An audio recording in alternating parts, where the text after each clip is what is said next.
आज आपण गणपती बाप्पासाठी 2 कप दुधापासून मऊ खुसखुशीत मावा मोदक बनवणार आहे। नमस्कार, मी ज्योती, ज्योतिष किचन मध्ये सर्वांचं खूप खूप स्वागत आहे। गॅसवर आता कढाई ठेवली आहे, त्यामध्ये 2 कप आपल्याला दूध टाकून घ्यायचं आहे।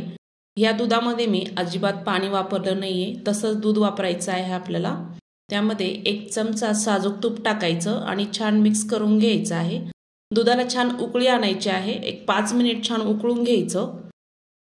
थोडं घट्ट होऊ द्यायचं आहे दूध 5 ते 6 मिनिटं। त्यानंतर पाऊण वाटी इतकी मिल्क पावडर टाकली आहे, दूध पावडर, तीही छान दुधामध्ये मिक्स करून घ्यायची आहे। गॅस आपल्याला मध्यम ठेवायचा आहे। एकसारखं हलवत राहायचं आहे, म्हणजे मिल्क पावडरच्या गिठोळ्या होणार नाही। दुधामध्ये मिल्क पावडर छान मिक्स करून घ्यायची आहे। आपल्याला हे मिश्रण संपूर्ण घट्ट होऊ द्यायचं आहे। 7 ते 8 मिनिट झाली आहे, चेक करूया। आपलं मिश्रण बऱ्यापैकी घट्ट झालं आहे। अजून याला दाटसरपणा येण्यासाठी टाइम आहे। 5 ते 6 मिनिटांनंतर चेक करूया। मिश्रणाला आपल्या छान दाटसरपणा आला आहे, बघू शकता। गॅस आपल्याला कमीच ठेवायचा आहे। आपल्याला डेसिकेटेड कोकोनट वापरायचा आहे 3 चमचे। याऐवजी तुम्ही किसलेलं खोबरंही टाकू शकता। छान मिक्स करून घ्यायचं आहे। त्यानंतर केसर भिजू घातलेलं 2 चमचे दूध टाकायचं आहे, म्हणजे आपल्याला मोदकला छान चव येते, मस्त चव येईल। छान मिक्स करून घ्यायचं आहे। खोबरं छान मिक्स झालं आहे, त्यामध्ये आपल्याला पिठी साखर वापरायची आहे। अर्धी वाटी पिठी साखर टाकायची आणि छान मिक्स करून घ्यायची आहे। मी इथे गॅस कमीच ठेवला आहे, अगदी स्लो ठेवायचा, म्हणजे आपलं मिश्रण डागणार नाही। मस्त मिक्स करून घ्यायचं, एकजीव करून घ्यायचं। एक 3 ते 4 मिनिटांमध्ये तयार होतं कमी गॅसवर। साखर आपली वितळेपर्यंत छान मिक्स करून घ्यायचं आहे, एकजीव करून घ्यायचं आहे। मस्त मावा टेस्ट येते, खूप छान होतात हे मोदक। मिश्रण आपलं तयार झालं आहे। एका प्लेटमध्ये काढून घेऊया। सर्व मिश्रण प्लेटमध्ये काढून घेतलं।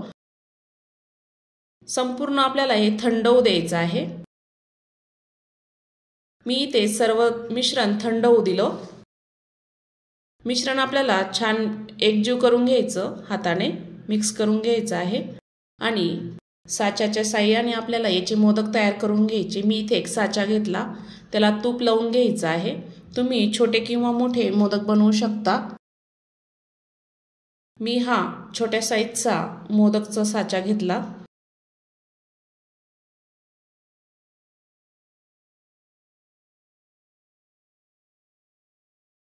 त्याला मी इथे गुलाबाची पाकळी लावून घेणार आहे आणि त्यावर थोडं थोडं मिश्रण ठेवणार आहे, असं दाबून घ्यायचं।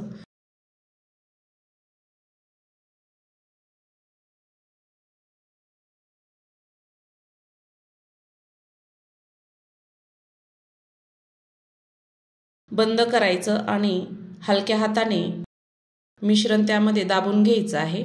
ह्या पद्धतीने मस्त मोदक तयार होतात, खूप छान होतात। मोदक मी छान दाबून घेतला, तुम्हाला काढून दाखवते, बघू शकता किती खुसखुशीत मऊ असा मोदक तयार झाला। या पद्धतीने नक्की तयार करून बघा, खूप छान होतात, मावा टेस्ट येते, पेढ्यासारखे लागतात। अशा पद्धतीने नक्की तयार करा, कमेंट करून सांगा। मी आधी खूप साऱ्या मोदकच्या रेसिपी अपलोड केल्या आहे, शेअर केल्या आहे, नक्की चॅनल मध्ये जाऊन बघा। अशाच नवीन नवीन रेसिपी बघण्यासाठी ज्योतिष किचनला नक्की सबस्क्राइब करा, बेल आयकॉनला क्लिक करा, म्हणजे नवीन रेसिपीचे नोटिफिकेशन सर्वात आधी तुम्हाला मिळेल। संपूर्ण व्हिडिओ बघितल्याबद्दल धन्यवाद।